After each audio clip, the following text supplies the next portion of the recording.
Assalamualaikum warahmatullahi wabarakatuh. Selamat pagi anak-anak. Bagaimana kabarnya hari ini? Ya, alhamdulillah luar biasa. Oke, hari ini kita akan mempelajari tentang materi IPA, yaitu kelainan alat gerak pasif atau tulang. Ya, kemarin sudah dipelajari kalau alat gerak aktif itu adalah otot dan alat gerak pasif itu tulang. Nah, di sini kita akan membahas tentang kelainan dari tulang itu sendiri. Kita mulai ya.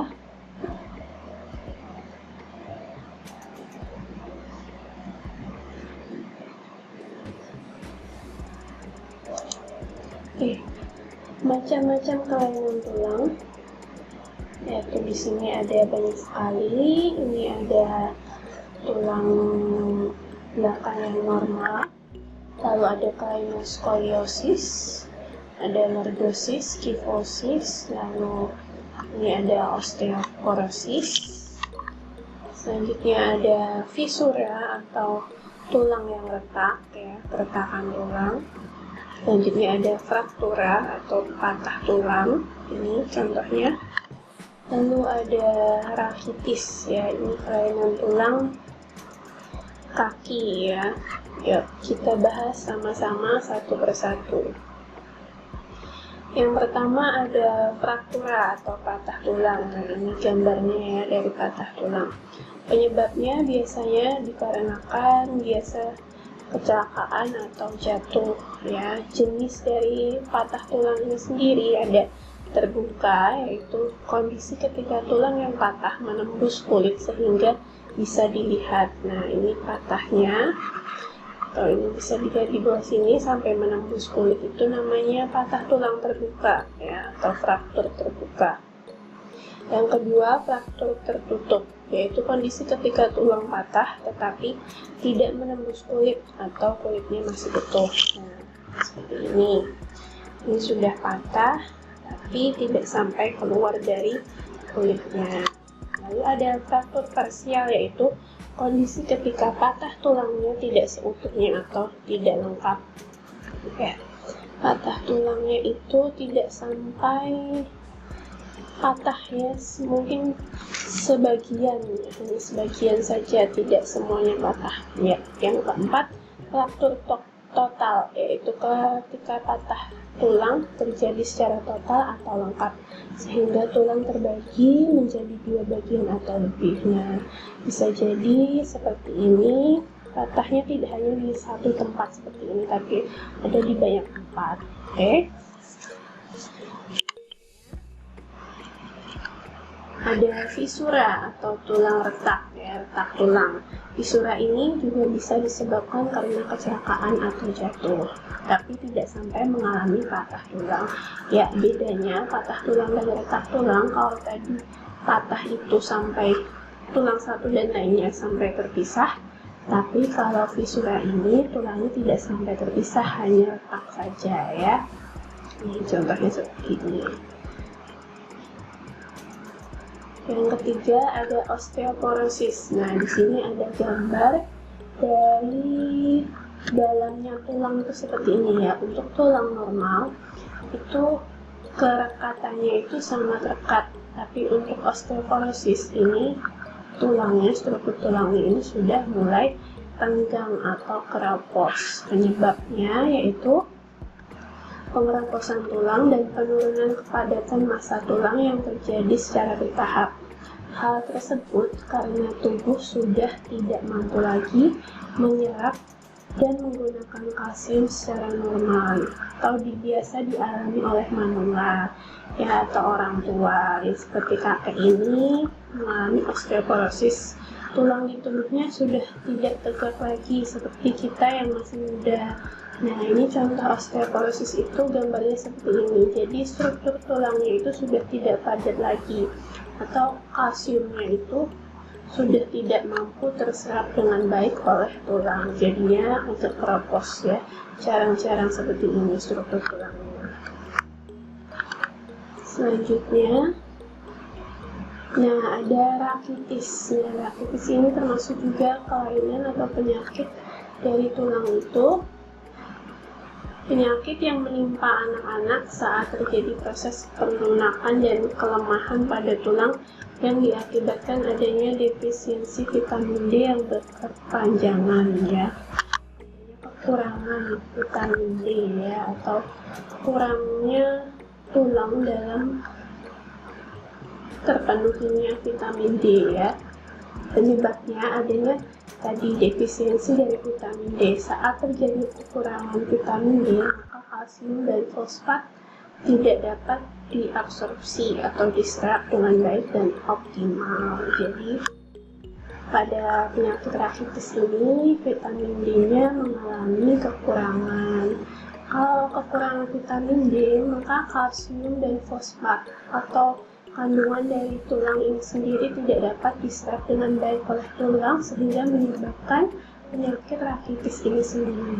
Penyakit rakitis itu misalnya itu kakinya bisa berbentuk O, ini ya, seperti ini, atau bisa berbentuk X, jadi tidak bisa normal seperti ini, ya. Kalau dilihat mungkin bagi orang yang mempunyai ilmu atau secara sekilas itu bisa melihatnya, oh kakinya ini mengalami bentuk yang O atau tidak bisa tegak dan bentuk X ini, anak-anak. Pencegahan dan pengobatan itu bisa dengan cukup sinar matahari, setidaknya berjemur selama 10-15 menit di pagi hari menjelang siang. Jadi sinar matahari itu sangat baik untuk tubuh kita, terutama untuk pembentukan vitamin D, khususnya pada tulang, ya. Yang kedua, anak harus diberikan makanan yang banyak mengandung vitamin D.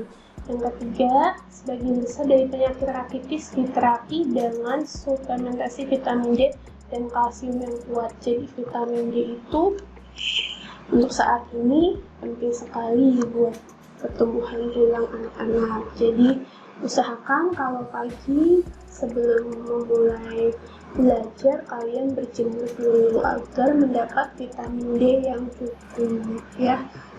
Selanjutnya di sini ada macam-macam kelainan tulang belakang. Ini ada tadi skoliosis, ya, ini ada tulang normal, contohnya gambarnya. Lalu ada lordosis dan ada kifosis. Nah, penjelasannya mari kita simak sama-sama. Yang pertama ada skoliosis. Nah, ini contoh skoliosis. Siapa di sini yang menulisnya masih belum tegak? Ya, kalau menulis atau membaca sekarang duduknya harus tegak, ya. Yang baik, tidak boleh miring ke kanan atau ke kiri karena bisa menyebabkan skoliosis. Nah, kelainan pada tulang punggung yang mengakibatkan posisinya menjadi membengkok ke samping kanan atau kiri. Nah, ini bisa membengkok ke kanan, bisa membengkok ke kiri karena duduknya tidak tegak. Hal ini bisa terjadi karena terlalu sering mengangkat beban pada salah satu bahu atau lengan, atau juga bisa disebabkan oleh kebiasaan duduk dengan posisi yang miring sehingga beban tubuh bertumbuh pada salah satu lengan. Karena posisi yang salah atau miring ke kanan atau ke kiri menyebabkan tulang itu lama-kelamaan akan mengikuti bagaimana cara kita duduk. Jadi biasakan kalau duduk harus tegak. Nah, ini jadinya seperti ini. Kalau berdiri nanti skoliosis itu bisa ke kanan atau ke kiri, tidak bisa lurus tegak, ya. Pengobatannya yaitu dengan penyangga tulang belakang. Nah, pakai penyangga. Yang kedua, operasi fusi tulang belakang. Yang ketiga, operasi pertumbuhan tulang belakang dan tulang rusuk.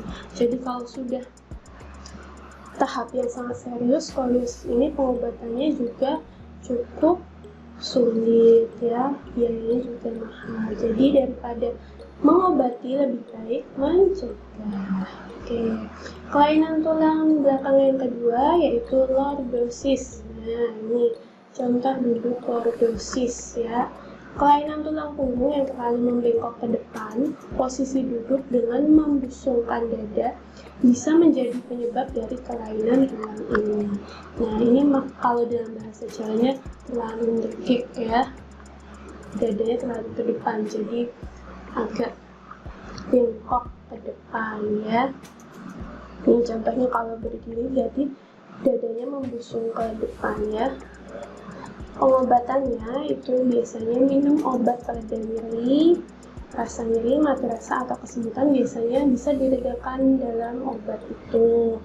Terapi fisik untuk lordosis biasanya dengan olahraganya itu juga tidak sembarangan, bisa yoga, senam, dan latihan peragangan. Ada juga terapi bracing, yaitu alat yang dipasangkan pada punggung kalian. Fungsinya menstabilkan punggung dan mencegah tulang belakang jadi lebih lumpuh.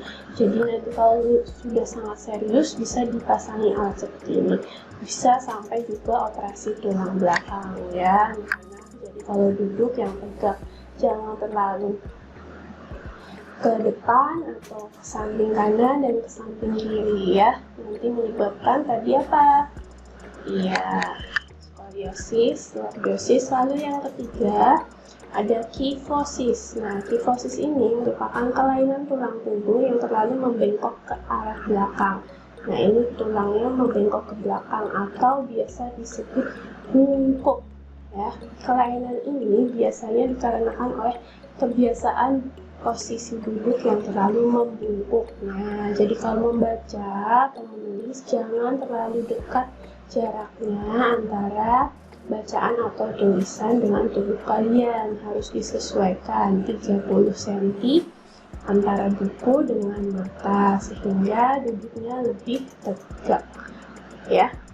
Atau juga bisa disebabkan karena sering memanggul beban yang berat dengan menggunakan punggung. Nah, seperti kuli-kuli angkut batu yang biasa ada di tambang di gunung-gunung itu, biasanya mereka saking seringnya membawa beban yang berat sampai menyebabkan punggungnya menjadi bungkuk. Nah, ini contoh kifosis atau kelainan tulang belakang yang berbentuk bungkuk ya. Pengobatan dan pencegahannya yaitu bisa menggunakan anti nyeri, pengobatan osteoporosis, fisioterapi. 4. Ada jika menjepit syaraf, maka dokter akan menyarankan tindakan pembedahan atau operasi. Jadi sangat serius ya, kalau sampai kebablasan itu pengobatannya juga sulit, juga mahal. Lalu pencegahannya bisa yang karena osteoporosis itu dapat dicegah dengan mengkonsumsi makanan yang kaya kalsium dan vitamin D. Nah, lagi-lagi kalsium dan vitamin D. Nah, kalsium itu kamu bisa minum susu, lalu vitamin D itu bisa berjemur ya. Jadi duduknya yang mulai sekarang jangan sampai membungkuk atau terlalu membusungkan dada atau belok ke samping kiri, samping kanan, nanti bisa menyebabkan kelainan-kelainan tulang seperti yang sudah dijelaskan tadi. Nah, sekarang Ibu minta kalian berkreasi untuk membuat replika dari kelainan tulang manusia ya, atau kelainan organ gerak pasif manusia. Contohnya seperti ini ya. Nanti untuk nomor absen 1-9 membuat yang lordosis, absen 10-18 membuat yang skoliosis, dan absen 19-27 membuat yang kifosis. Kalian bisa membuatnya dari tanah liat atau plastisin atau malam gitu ya, malam pet itu kalian bisa membuatnya. Nanti itu kasih contoh video untuk cara membuat replika dari kelainan tulang ini ya. Jadi masing-masing anak membuat satu jenis replika kelainan tulang ya, sesuai dengan nomor absen kalian. Oke? Ya. Cukup sekian untuk pembelajaran hari ini. Hari ini kita sudah belajar materi tentang kelainan tulang. Tadi ada osteoporosis atau pengeroposan tulang, ada rakitis, kelainan tulang bisa bentuk X atau O, lalu ada fraktura atau patah tulang, ada fisura atau retak tulang, dan ada kelainan tulang belakang. Misalnya ada skoliosis, tulang belakangnya membelok ke kanan atau ke kiri, lalu ada lordosis, tulang belakangnya lalu membusungkan ke depan, lalu ada kifosis, tulang belakangnya membungkuk. Ya, cukup sekian untuk materi hari ini. Apabila ada kekurangan, mohon maaf. Semangat belajar, jaga kesehatan. Wassalamualaikum warahmatullahi wabarakatuh.